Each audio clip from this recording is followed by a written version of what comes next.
Welcome to Rock Solid, the Round Rock Business Leaders Podcast. Join your host, Bryan Eisenberg, as he explores the journeys of entrepreneurs and companies across Round Rock, Texas. From startups and nonprofits to large organizations, each guest shares their passion for doing business in this thriving community. Let's dive in.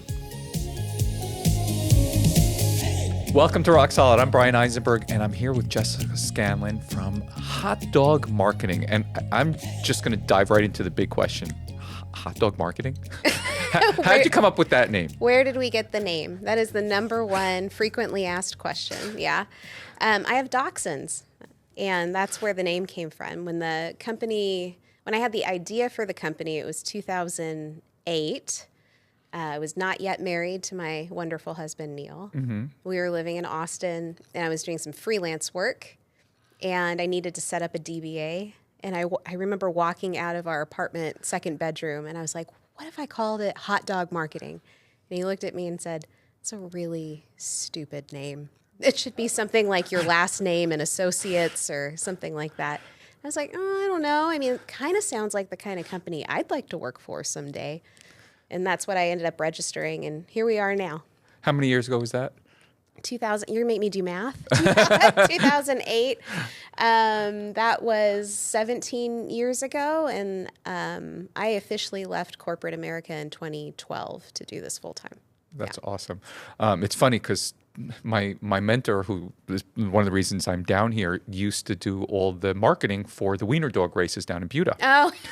So it's not so far stretched Love that for event. me. Yeah. That's a special event. All those funny posters like the Wizard of Oz kind of thing. Yeah, that's all the stuff Those are so cool.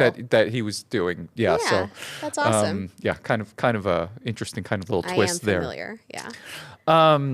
So tell us a little bit about what your agency focuses on, because you've got a couple of interesting niches that you really specialize in as well. Yeah, we've helped all sorts of small businesses in the past, but we're really focused on working with professional service providers, government contractors, and we do public entity work. So when we go to market, those are the kinds of companies we're looking to work with. But we've partnered with a variety of different service businesses in the past as well. And the range of services that you offer as a marketing agency? Yeah, we do big projects like brand strategy with market research, marketing planning and strategy projects, and website projects. But then we also do marketing services for companies that don't have an in-house team. And most of our clients are in that 100 employee or less category. So outsourcing makes a lot of sense to them because they don't want to employ a chief marketing officer, a marketing director, and a team of graphic designers and web developers when we can kind of do it fractionally for them. Rock Solid is produced and recorded at Round Rock Studio.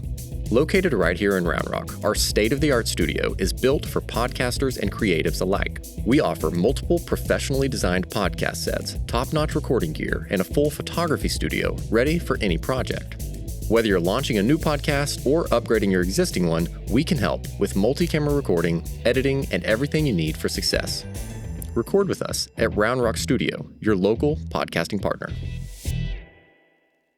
We just finished recording an episode with Julie Lessiter, and she mentioned something on the podcast that really struck me. And I know you were one of the people that she meant in this, is just the amount of amazing women entrepreneurs in our community. What was it like, especially in the early days of your agency, opening up this woman-owned business here in town? That's a great question. So there aren't a lot of women-owned businesses like mine, first of all. And I was pretty young when I started it, so that was also challenging. But in Round Rock, I think one of the things that I noticed, and it's no fault of anybody, but this particular community in the chamber and the business community was a handful of kind of just men that have always been in these roles. And I saw an opportunity for there to be a bigger presence for female-owned businesses in this community and for us to really step up in different business leadership roles. And to see how it's changed in the last, 10 years has been pretty remarkable. I always tell the story that when I first joined the Round Rock Chamber Board in 2019, I think it was a board of 40 plus people, and there were about 5 women on that chamber board. If you look at who's a part of the chamber board now and who's part of chamber leadership, and including Jordan, who's the CEO, it's changed a lot. And it's fun to see how many women are in really great, influential places now in the community. And it's not just that they're in, positions of leadership. It's the collaboration within the community. So, yeah, talk about that, because it's I find that deeply impactful. Coming from a big city, Brooklyn, New York, you didn't see as much collaboration as I do here. And why do you think that works so well here? Well, and it is the envy of other cities too, I will say, because you talk about it in Austin, and you'll have people reminisce of, Austin used to be like that, right? We still have that. So everything here is very relationship driven. And not in a cliquish kind of way. I think anybody can get involved and start to build those relationships and have influence here. For the women in particular, we've been able to kind of have our own events, be able to collaborate on a wide scale of different city leadership initiatives and chamber initiatives. And those relationships run deep. They start, at places like Leadership Round Rock, in Ascend groups, those kinds of programming that the chamber has, but then the women have gone off and, we do trips together and we work on boards together. And to know that you can call on somebody and have a conversation and come to some sort of solution or initiative in the city is so great. The flexibility is wonderful. Things get done faster with a lot of passion around here. Let's talk about it. It's, obviously, I'm a male, but I came to the chamber just a little over a year and a half ago, and of course just the amount of influence it's had in my life and the relationships have been really powerful. But if there's a woman in our community and she wants to start tapping in, what are some of these amazing groups that you've tapped into that maybe they should learn more about? Yeah, well, I would start by coming to chamber events and meeting the different women that are there. But we have great councils, too. So if you're a chamber member, you get to be a part of a committee or council because you're a member. And that is really where you start to build those deeper relationships, right? So you can be an ambassador. That's a great option. But there's the Business Climate Council, the Talent Development Council, the Small Business Opportunity Council, the Entrepreneurship Council. That one's all of those councils. Deep in the heart for Bill here. Yeah, that's right. So those are the councils that the relationships meet, where you meet somebody to build those new relationships with. And a lot of the women, like the ones that you've had on your podcast, they're involved in these councils. And that is how you can start to get pulled into more and more things in the community. What other passion kind of groups are you involved with besides the chamber? Oh, besides the chamber? Do we have time to cover them all? Or? Well, I'm very passionate about Leadership Austin, which is a similar group to Leadership Round Rock. It's its own separate nonprofit. And they do a lot of different civic leadership programming. I'm on the board of that group. And then I'm also on the board of the Greater Austin Chamber of Commerce and help lead their small business owners council there, which is just for owners of privately held firms in Austin. And we get together once a month to talk about different city issues and things like that. What's the deep passion behind helping all of these smaller businesses? I think it's because I can relate to what they're going through if they're in an earlier stage. And if they're at a more advanced stage than me, then I want to learn from them. I love running my business. I had no idea that I was going to be this passionate about owning a business. And the struggles are unique. It can be extremely lonely. And every year you have to learn something new that you didn't know before. And it's powerful to get together in groups like that and share that information with one another and learn from each other and find mentors or also be a mentor to somebody else. It's a great cycle. What were some of the biggest challenges that you faced that you figured out how to overcome as a small business owner yourself? Oh my God, there's so many. I mean, you want to talk about this year or The story that I always tell is I had no idea how to run a business. I knew how to do marketing, and I knew what I wanted to try to do for businesses and how I could help them. And that is such a common theme among every entrepreneur, right? Right.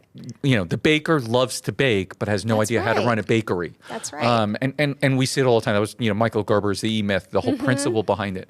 And I definitely want to hear more about how you dealt with that. Somebody suggested I read that book like my second year in business. And I'm telling you, that was like a page turner where I just felt like I really related to that story. But, I think I was keeping track of all my transactions in an Excel spreadsheet. And I knew that I should probably move to QuickBooks. So this was back when they were on a CD. So I put the CD in my computer and I opened it up and it said, start your chart of accounts. And I walked away from my computer because I didn't know what a chart of accounts was.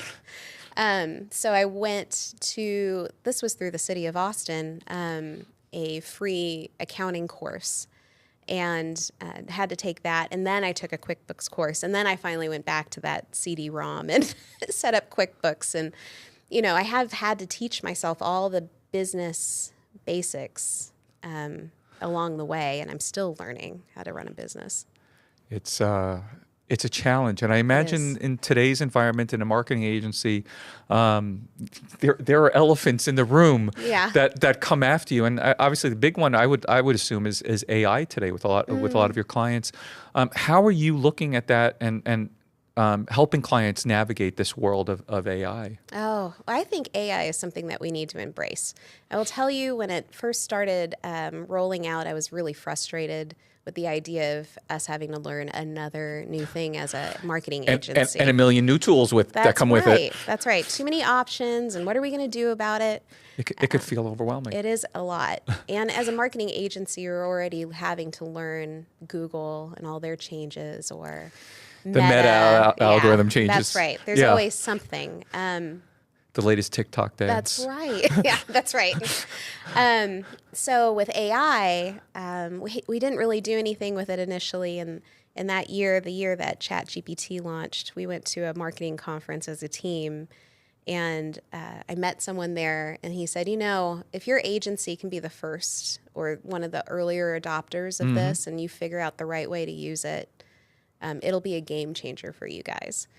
And so last year I took a business strategies with AI course from MIT to try to get myself, forced to think about it. But that course forces you to do a roadmap for your business of how you're going to integrate AI. So if I hadn't taken the class, I would have just kept putting it off. And this year, what we're doing is we're trying to really shift our services from all of this manual content generation work and manual brainstorming work and copy editing and QA work to using the tools the right way. The staff has to shift into more strategic thinking. Yeah. And we're trying to do more video. Very similar to what you guys are doing here, right? Conversations with the subject matter experts at the companies we service, and then repurposing that content in kind of a multimodal way across different channels using the tools we have.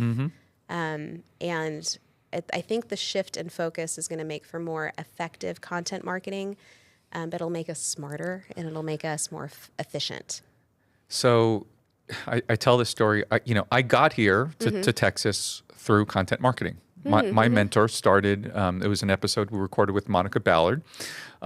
He started his content on a voicemail system. Oh, yeah.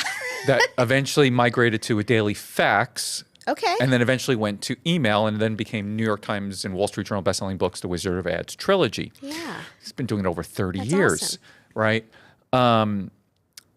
When I first started content marketing online, right, back in the late 90s, early 2000s, there wasn't a lot of content. Right. And so to compete wasn't that hard. You just had to be saying intelligent things and people would link to you and share it. That's because right. there just wasn't that much. And today we're flooded with the amount of content. There's a lot. And to stand out is really one of the most overwhelming parts of it. How are you approaching that point of view, like helping your clients understand that part of the strategy of not just pump and dump, but really creating, quality content That's right. that stands out. Well, I think a lot of it is we just go back to the basics of good brand, good creative, good messaging. And I got to really think about the value proposition of working with a company like Hot Dog Marketing can't be around just execution anymore, because execution's getting easier. So we are trying to help our clients see the value and really understanding their brand inside and out. How do you make that come to life? And then what is the creative and what is the messaging that goes with it, so that it is more effective when you start advertising and doing, videos and different content pieces. It is really hard to cut through the noise, but I want to say that we're moving into not a lead generation era, but a memory generation era. I like that phrase. Yeah. Let's talk about some of the projects you work on. Do you have one that just absolutely one of your favorite projects? Oh, we have a lot of great projects to reference, but the one that we are in the final phases of has been really, really fun and super unique. We've been doing brand strategy, brand execution, and a brand new website for a seaport of all places. So Port Freeport is a port authority and an economic development corporation in Brazoria County. And so that one has been really, really fun. I've learned so much about ports and longshoremen and the ins and outs of just getting goods here and out. I love learning something new, and that is so geeky. I got to really get in the weeds on that one. I want to rewind there because most people would think, okay, a port, it's not a very sexy business. Oh, it's right? so interesting.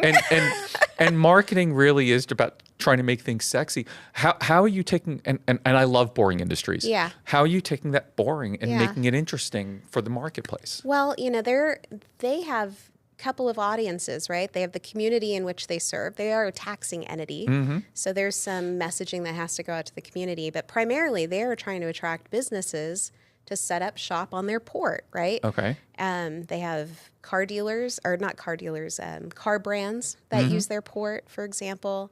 They are one of the largest importers of bananas. So they have all the major fruit companies at their port. They have to attract those businesses. So a lot of it is about understanding what makes that port special. And they have the shortest pilot time from the Gulf of Mexico to land, which is a big deal when you are a business that has boats that wait in a channel to deliver goods.